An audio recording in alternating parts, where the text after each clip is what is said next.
예레미야가 3장 55절부터 66절까지 말씀을 교독합니다. 예레미야가 3장 55절. 여호와여, 내가 심히 깊은 구덩이에서 주의 이름을 불렀나이다.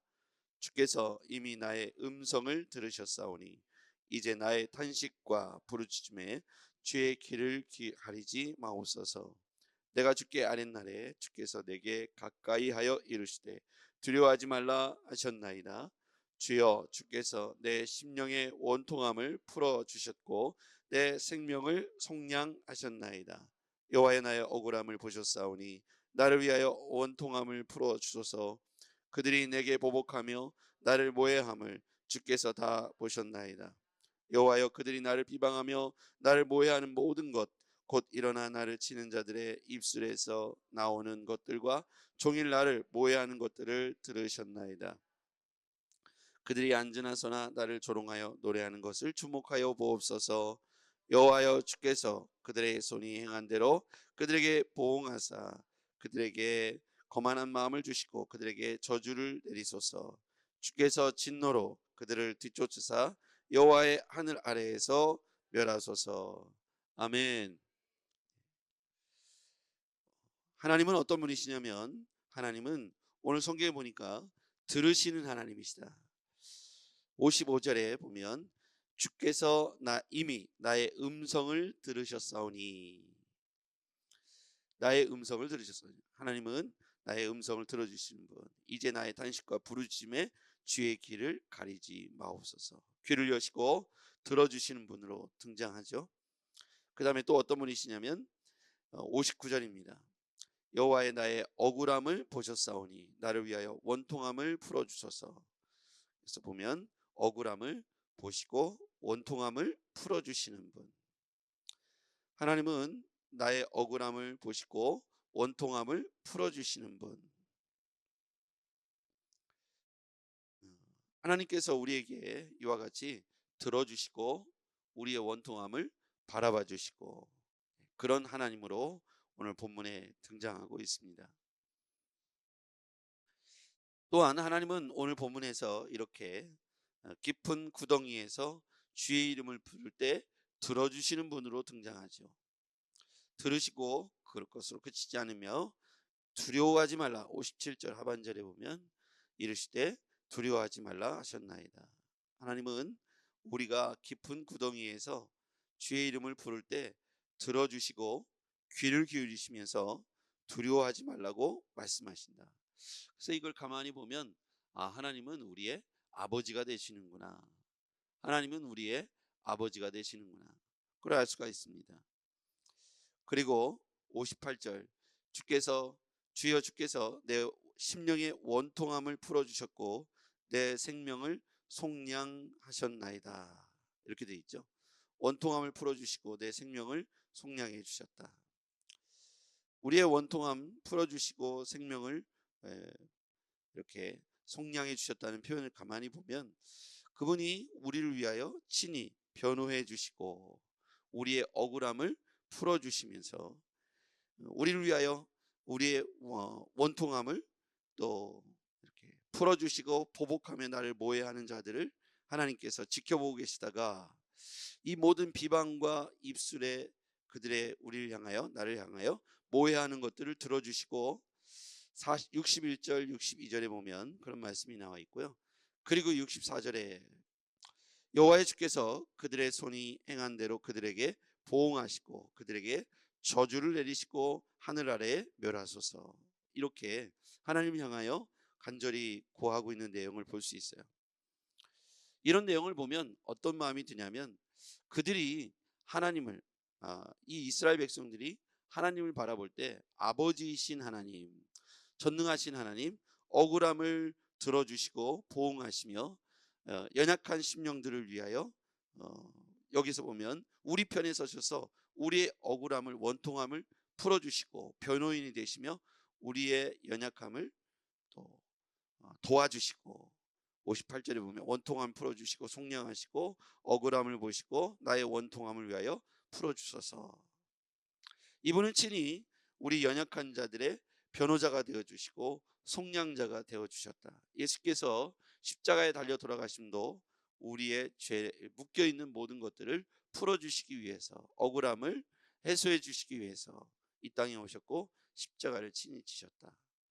하나님께서는 우리를 고아와 같이 두시지 않고 우리가 기도할 때 귀를 열고 들어주시며 음성을 들어주시고 그리고 원통함을 풀어주시고 나의 원수들이, 우리의 원수들이 비방하며 모해하는 것들을 들으시고 마침내 우리가 기도할 때 64절 65절 여호와의 주께서 그들의 손이 행한 대로 그들에게 보응하시고 거만한 마음을 주시고 그들에게 저주를 내리소서. 주께서 진노로 그들의 뒤쫓으사 여호와의 하늘 아래에서 멸하소서. 결국 우리가 억울한 일이 생기고 힘든 일이고 고통스러운 깊은 구덩이에서 우리의 희망과 소망은 하나님께 있다는 거예요. 그래서 하나님 앞에, 전능하신 하나님 앞에 우리의 억울함을 아뢰고 하나님께서 도우시도록 기도하는 것, 그것이 하나님의 백성 이스라엘에게 있어서 피난처가 되는 것이고 지금 시대를 살아가는 우리들도 역시 마찬가지라고 생각합니다. 우리가 억울한 일을 만날 수 있고 원통한 일을 만날 수 있죠. 그때 하나님 앞에 깊은 구덩이에서 주의 이름을 부르며 들어주실 하나님, 지금도 듣고 계신 하나님 앞에 우리의 간구를 아랠 수 있어야 합니다. 주께서 우리에게 우리의 원통함을 친히 들으시고 그 원수들이 우리에게 행하는 모든 것들에 대하여 원통함을 풀어주시고 속량하시는 것, 친히 우리를 위하여 변호인이 되어주시는 것, 그것이 하나님의 속성이라고 오늘 본문을 통해서 볼 수가 있겠습니다. 살다 보면 이런 일이 분명히 있습니다.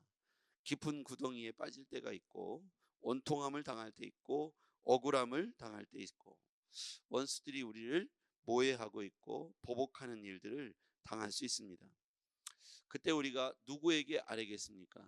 근데 이 본문을 이렇게 한 번, 두 번, 세 번 읽고 묵상하다 보니까 그들이 하나님께 간절히 구하는 내용을 보면 하나님 앞에 그들이 의지하고 있고 하나님을 아버지로 보고 있다는 사실을 생각하게 되었어요. 이스라엘 백성에게 있어서 하나님은 아버지이시구나. 왜냐하면 그들이 이렇게 억울한 일을 당하고 원통한 일을 당했을 때 자신들의 죄로 인한 것이었거든요.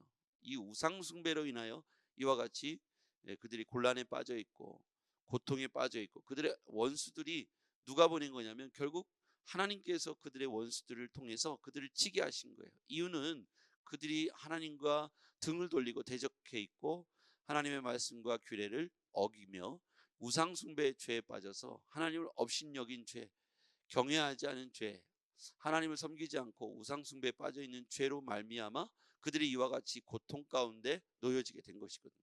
근데 이 예레미야 애가, 특히 눈물의 선지자 예레미야는 그 모든 이 고통, 이 원인들이 하나님께서 그와 같이 그들을 징계하신 것이라는 것을 깨달으면서도 결국 하나님 앞에 엎드려서 억울함을 아뢰고 그들에게 원수들을 보응해 달라고 간구하고 있는 이 예레미야 애가의 모습을 보면서 마치 아버지가 자녀를 혼낼 때 자녀가 아버지에게 바짝 달라붙어서 눈물로 회개하고 그 고통을 아랠 때 아버지가 그 자녀의 그 고통을 통감하고 더 이상 고통스럽지 않게 하며 그 모든 고통으로부터 이제 그만 마치고 그 자녀를 오히려 더 감싸 안고 위로하며 그를 다시 회복시켜주는 그런 모습을 볼 수가 있죠. 마치 탕자의 비유 우리가 알고 있지 않습니까?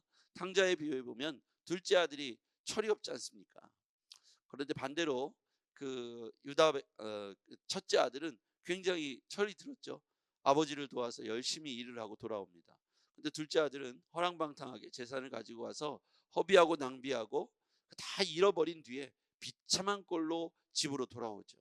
근데 아버지는 그 아들을 향해서 책망하거나 쫓아내지 않고 그를 오히려 환대하죠. 잔치를 벌이면서 이웃들을 불러 모아서 큰 성대한 잔치를 벌여 그가 다시 돌아옴을 뻘쭘하지 않도록 잔치를 벌여주고 환영해 줍니다. 이 마음속에 우리가 깨달을 수 있고 생각해 볼 수 있는 건 하나님은 어떤 분이신가 했죠. 하나님은 여기에 등장하는 그 탕자의 아버지가 곧 이스라엘의 하나님 아닙니까? 이 하나님이 우리에게 가르쳐주고 있는 메시지는 뭐냐면 우리가 연약하고 넘어지고 깊은 구덩이에 빠질 수 있다는 거예요. 그래서 둘째 아들처럼 허랑방탕하게 세상을 방황할 수도 있다는 거죠. 우리는 그런 시절들이 있었습니다. 깨닫지 못하고 당신의 백성들이 하나님의 은혜를 잊어버리고 하나님이 우리를 창조하신 그 은혜들을 잊어버리며 세상에 돌로 깎아 만든 우상, 부어 만든 우상, 이런 우상들을 만들어 놓고 하나님 앞에서 춤을 추고 경배할 때 하나님의 마음이 어땠을까요? 철없는 아들들이죠. 근데 이 아들들이 회개하고 회초리를 맞고서라도 돌아올 때 그 탕자의 아버지와 같이 잔치를 벌이면서 오히려 그들의 변호자가 되어주고 속량자가 되어주셔서 그를 억울함을 풀어주시고 도와주시고 보응하시는 것들을 통해서 볼 때 하나님은 아버지시다.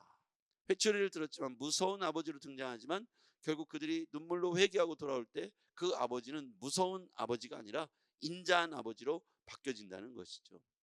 살면서 우리가 구덩이에 빠질 수도 있고 실수할 수도 있고 넘어질 수도 있습니다.